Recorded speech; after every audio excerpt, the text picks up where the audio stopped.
It's time for the Double Stop with Brian Sword.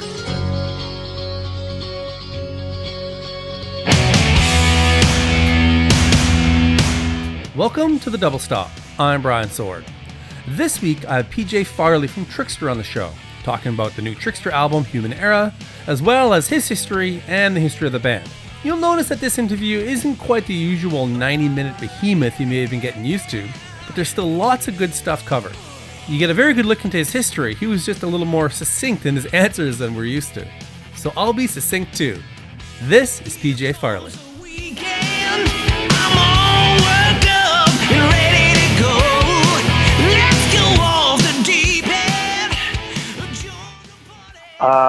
Well, I am from New Jersey, northern New Jersey, Bergen County to be exact. And did you say what kind of musical family? Mm-hmm. I'm not from a musical family at all. My brother was into music and kind of got me started. And he started fiddling around with guitar. And I got into drums at a very early age. And from there, I went to bass and always played guitar kind of throughout. And, I'm kind of the jack of all trades, master of none. And what led you to go to bass? I wanted to start a band in I guess it was still grade school, and I was a drummer. I had a drum set and everything, and I wanted to be the drummer, but nobody would step up and be the bass player. So I'm like, well, screw it. All right, I'll do it. I'll be the bass player. And best decision I ever made. And you had a brother to guide you along the way a little bit. Yeah. But did he play as well? And did he give you lessons, or did you go outside of the family for lessons? No.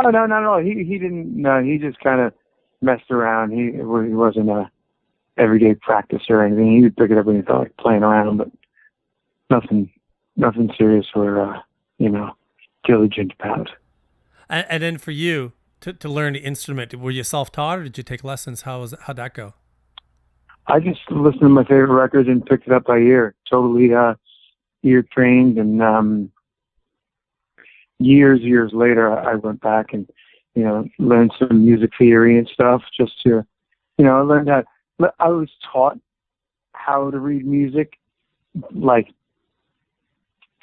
I don't even know 15 years into playing and whatnot. Oh, really? Just for the hell of it, just because I kind of got a little bored and I figured, if I'm considering myself a professional musician, I've already had record deals and everything. Let me see and learn how to read music and, see what that's about. And I learned how to do it, and I never practiced it. I was just not interested in it. I'm like, I don't like this at all.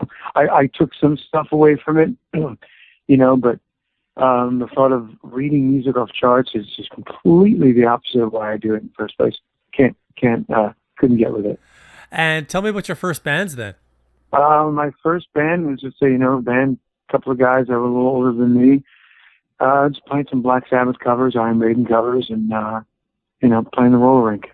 And was there much of a party scene at that point for bands to play? A lot of guys who coming up, kind of the early to mid '80s, there was a pretty good scene where they'd go play some party and there'd be 1,000 kids would show up. Was it like that for you? Not so much for me. I'm sure it existed, but I actually got right into the clubs. I got into there was a lot of all ages clubs in Jersey, and I would start playing there, and those would pack out. It was we'd have, if it was a 300 capacity, there would be 290 there on a Sunday night. And sometimes on a Friday, and we'd pack them. That's pretty much the same thing, an all ages club as opposed to a party in a field, but you'd still be playing for hundreds of people. And how old would you have been at that point then? I did my first gig at 12. So playing the all ages clubs, I was 12, 13, 14, and I joined Trixter when I was, I think, 14. Really? Okay. So tell me about the formation of Trixter then. The band was together, actually. They were a band, and they were doing quite well in the all ages club scene, and I was playing in another band, and we would share the same bill often and get to know each other. And when it came time to change, kind of part ways with their bass player, Steve gave me a call, And just from seeing me play in these clubs, and we got along, off stage. So he gave me a buzz. I don't think I've ever done this before, but I have to do it because I have to play Wikipedia Truth or Fiction with you. Because in the Trixter Wikipedia page, it says that the original bassist was fired from the band for being too tall for the band's look. And then they brought you in. There's some degree of that. It's truth to that. Yeah. Really? Yeah. He was really tall. He was really tall. I mean, up front, Stephen Feet definitely had a continuity there. And yeah, Doug stood out a lot, a little bit on the, awkward side. Definitely, he was kind of the conversation piece, and then finally, Steve just heard it so much that, he heard that it was going to be holding the band back, and he decided that it was time to make a move. Amazing. So you said the band was already fairly established in the club scene when you started. So what was it when you stepped into that? How quickly did you get things together and take it to the next level? Well, relatively speaking, pretty quickly. I mean, I was in the band for maybe 2 years before we got a record deal. And, from there, it just skyrocketed, again, relatively speaking. So you must have been still a teenager then when you got the record deal. Oh, yeah. I was 16 years old. Are the other guys same age, or were they a bit older? Steve was, I think he was just 18 when we signed. Gus was maybe 23. Pete was maybe 24. If that, maybe 22 and 23 maybe. Because I remember when the first record came out, and I was a fan of it, and that was a big selling point at the time was the youth of the band. And then I don't know, I heard a little later that maybe they weren't so young, but it sounds like there was at least a partial truth then if you were 16, 17 years old. Well, I mean, signed. You know how it goes. I mean, they took my age and they ran with it. It was because I was 15, 17. I didn't even get to finish high school. I had to take correspondence courses and stuff. And, I had like 16 magazine come to my prom with me. They basically just said, Trixter, they're all in high school. Right. So, yeah. And that must have, I can't even wrap my head around, being 16, 17 years old with a record deal. That must have been a total mind trip. That was pretty cool. Especially back when record deals mattered. Yeah. It was like, you got signed. You're like, that's it. You're signed. You're making it. Whereas nowadays, like, you got a record deal. Oh man, that sucks. Okay. So you're 16, 17 years old. The band gets signed. What happens next? Do you go to New York to record, or what do you guys do with the deal? Well, we pretty much lived in New York. We're only 20 minutes outside of Manhattan. We went to LA to record, do the first record. First record comes out, and then shortly after we go on a short headlining run, a little tour. And we get picked up by Stryper, went out with Stryper, then from there to Don Dokken, and there to Poison, and there to Scorpions, and there to Warrant, and so on and so on. Like, I remember when the music video for Give It To Me Good came out, and I'm in Canada, so that was much music, and it was on pretty regular rotation. How big, what was the timeline for that record when it came out to when it started taking off for you? Was it right away, or did it take a bit of time? It took, a little fuzzy memory-wise, but I don't think it took very long at all. No. Give It To Me Good, that video, basically, as long as it took for the video to be finished, completed, and delivered to MTV and aired. I mean, the first time it was aired as a world premiere on Headbangers Ball. I mean, from that point on, it just reacted immediately. And then before we were number one on MTV, down MTV Countdown, and doing great on Much Music, and we were off and running. And when that record came out, I was a really big comic book nerd. And when I saw the cover, I'm like, holy crap, that looks like Neil Adams. And I buy it and look it up, and holy crap, it's Neil Adams. How did you get him to do the cover? I don't know, man. He came out of retirement to do that for us. Our record label had the idea of, we had this picture taken, and, I think it was Steve Sinclair from Mechanic Records, our label, said, we want to do this whole comic book kind of theme. Came out with a comic book, and he drew us right off the picture. It was pretty cool. I mean, I'm not a comic book nerd by any stretch, but I understand that it's quite a big deal that if Neil Adams draws you, it's pretty cool. Yeah, it is. Yeah. Especially at that point. Yeah, he was already a legend at that point. Yeah, legend. I mean, he retired. I mean, he literally came out of, he wasn't doing anything by choice, and he did it for us. And do you think, back in that days when, it was all physical product, do you think having such a standout cover, do you think it actually helped you move some records? Well, something helped. I don't know. Yeah, I mean, it was definitely an eye catcher. I think maybe it was a little bit of a blessing and a curse. I mean, people see a cartoon, they go, all right, pass. Other people see it and go, oh my God, this looks like Neil Adams. Yeah, true enough.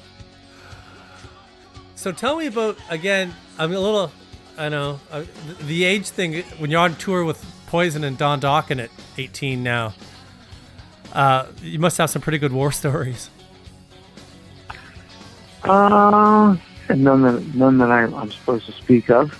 Fair enough. But yes, you might be right. It was kind of cool being out with them, though. I mean, some of the like with Don Dokken was his first solo record, so we were doing clubs and some theaters, and some of the clubs I had to leave right after I got done playing because I wasn't old enough to be in there. Back on the bus I went.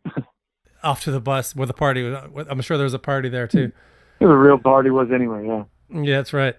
And then with acts like Poison and whatnot, you must have been playing some pretty big venues then. Yeah, that was our first arena tour. So that was like, when we got that, we're like, wow, this is unbelievable. Here it is. We got our first arena tour. So we were, over the moon. And it was an interesting time because that was the final wave, I would say, of that style of music being, the cool thing. It was right before grunge. You kind of just got in under the wire. Yeah, I kind of say that we were kind of like exit music for this, for that genre. Now, when you do a couple, like everybody else, you do a couple years between albums. So when Here comes out, how much had the climate changed? And did you know by the time you're ready to release it that the climate had changed? Or like, what was the timeline like for that? No, we were kind of in our little bubble. It's funny. On our last week of touring on our first record, we were in LA, went to go visit some friends over at Geffen Records, and they're like, "Hey, raid the closet, guys, go get some free CDs, and here, you got to take this." This is a band called Nirvana. We signed out of Seattle. It's going to be huge. We're like, yeah, whatever. Looks like crap. and this was in '91. We were just killing at that point. We're like, yeah, whatever, Nirvana. And I think Alice in Chains had just came out. We're like, wow, that's heavy. Oh my God. We figured out that it would stay underground, Yeah. But so then we took some time off and we worked on our record, did Here, and we were in our bubble, just making a record and stuff, and not really paying too much attention. And, once we got on tour with Kiss and released our record, went to radio, we realized really quick that it was a different world.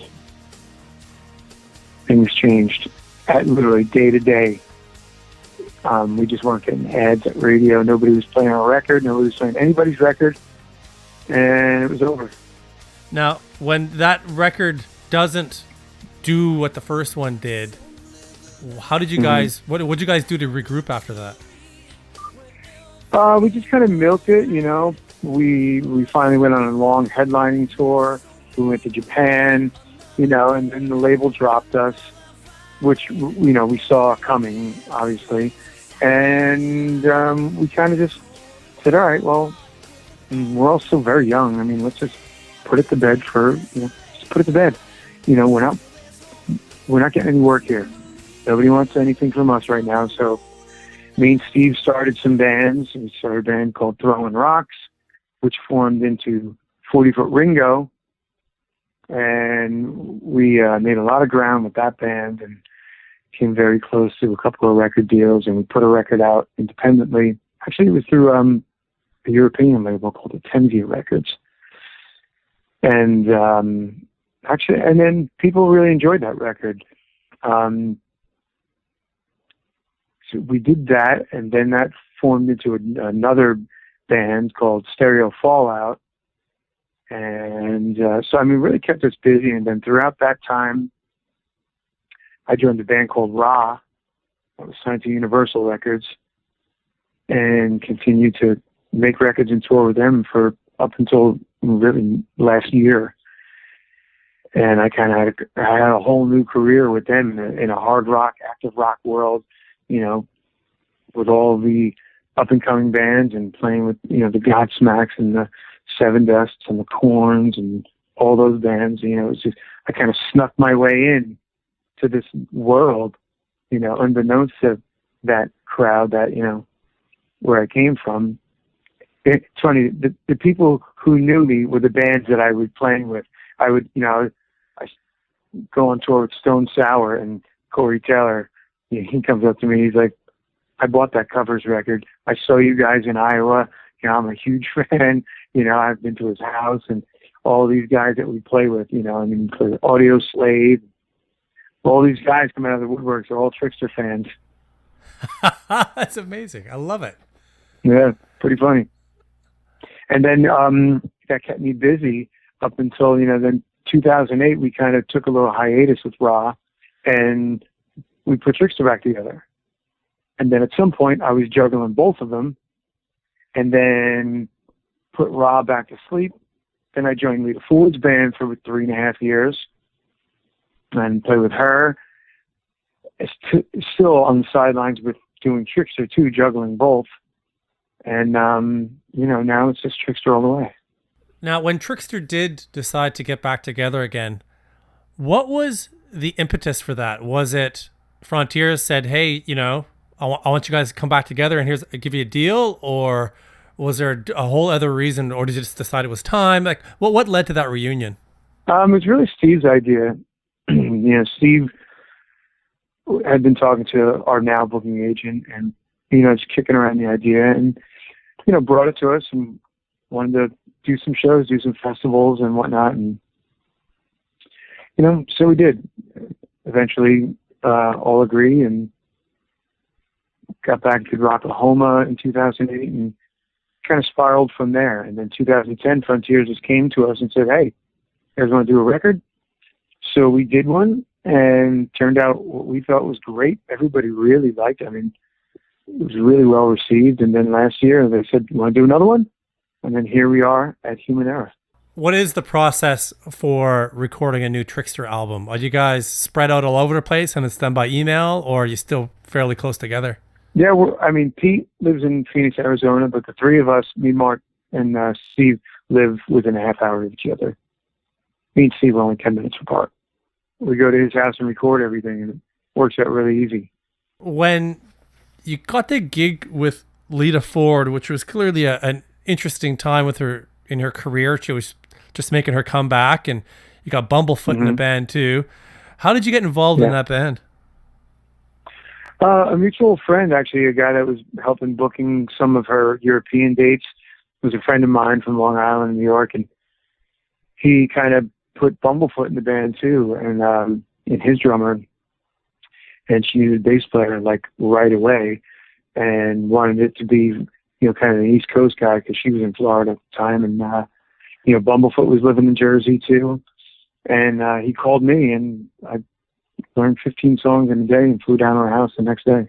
And I've interviewed Bumblefoot, and he's an interesting guy. What was he like to be in a band with? Oh, he was great, man. That was my guy. He was, both, living in Jersey and stuff. It's just, he was on a little break with Guns N' Roses, and we knew a lot of the same people, and we had the same kind of perspective on things, so it worked out great. We got along really well. What led you to move on from Lita Ford's band? Well, she had gotten divorced, got out of a brutal marriage, and went through an ugly divorce, and moved to LA, packed up, moved to LA, and just wanted to start fresh, clean slate. Her husband was kind of the middleman who helped get me in the band, and then at one point I became a musical director, and I got, put a band together, and she just wanted a clean break from everything from that era, moved it back to LA, and wanted an LA-based band, and, start fresh. Now let's jump back to the new Trixter record, and just today, a new music video came out, which showed the history of the band, kind of then and now. Can you tell me a bit about the making of that video? Actually, I have been archiving footage for years. I've always been the guy, we got to film this, we got to film that, we got to film this, even from day one. That's why I have all that footage. I knew at some point I would use it, and I did. I finally compiled. I went through it all, spent hours and hours, and I made the video myself. I never did anything on iMovie at all, ever, and I just kind of said, I got the footage, here it is, I'm starting to make a video. Made it, and there it is. It's pretty early because it just came out today, but so far, how's the reaction been? It's been just outstanding, which is very relieving to me, because I'm like, man, this is amazing. This is so cool. I mean, like, I made the video that I always wanted to see. So I mean, at least for me, like when Home Sweet Home came out, or like Faithfully by Journey, or something like that came out, or I just kind of took a different twist on it. I had the footage that maybe they didn't. I got the whole story, top to bottom, from day one to our most recent day. Exactly. Like when I watched it was like, it really did feel like, okay, like there's you see the kids horsing around in front of the house and playing clubs, and then big stadiums, like big venues, and then some modern day stuff. It really did feel like you got a really good history lesson in the band. It's kind of amazing you had the footage. It was so hard to make. I'm like, my God, I can't. I'm like, I wish the chorus out was longer or something, or the solo was longer. Or I wish the song was 4 hours long. I mean, it was so hard to try to get everything into that song, but I wanted to keep it fun and exciting, and, but yet still have, some key moments. How many hours of footage did you start with? Oh, I mean, I couldn't even tell you.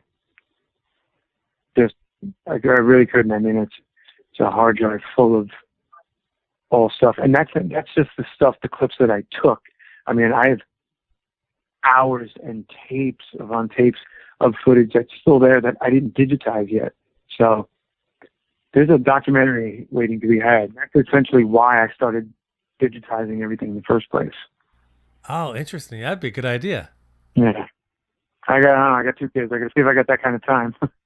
Yeah, no kidding. Right. Like I work in film as well, and the editing process, you could spend years probably doing a doc with all that footage. Now, with Steve and Def Leppard, as doing the replacement for Vivian while he faces this illness, happily we've got some relatively good news in that he is able to continue on the tour for Leppard fans. But what does it mean for Trixter to have Stevie be the sub for Def Leppard? To us, it makes perfect sense. I mean, believe it or not, we've known Def Leppard guys since before we were signed. We were real tight with Peter Mensch, Cliff Bernstein from Q Prime Management, who managed them back in the day, and introduced us to them early on. And we've been friends with them since then. So, I mean, and Steve and Phil have been friends, like pretty tight friends for the whole duration. So, I mean, kind of seemed natural that they would call them. So it's and if you if you see it, it looks perfect. Yeah, I've seen some footage, and he fits right in. He's doing his thing clearly. Yeah. So I mean, for us, I mean, obviously we're beyond stoked for him. It's bittersweet. I mean, we love Vivian, and we really need him to get better, and want him to get better, and hope he does. And I think he's going to. But in the interim, while he's taking care of himself, it's great that we got our guy up there. And now, what is the future for Trixter with the new release? Are there any touring plans? Yeah, we start next week, actually, in a couple shows in Denver and Kansas. Then it kind of happens every other week throughout the summer into the early fall. And do you see another record down the line, or you're not looking that far ahead? I'm not really sure. We're not looking that far. We're just enjoying the win now. We think we made one of our finest records, so we're just kind of sitting back enjoying that right now. That was PJ Farley. Human Era is available now, and in my opinion is their strongest album yet. Next week, I finally have an in-depth interview with a female guitarist. She has a great history and tells us all about it. Make sure you check out thedoubletop.com for all past episodes. There is a ton of interviews there. Until next week, thanks for listening to The Double Stop.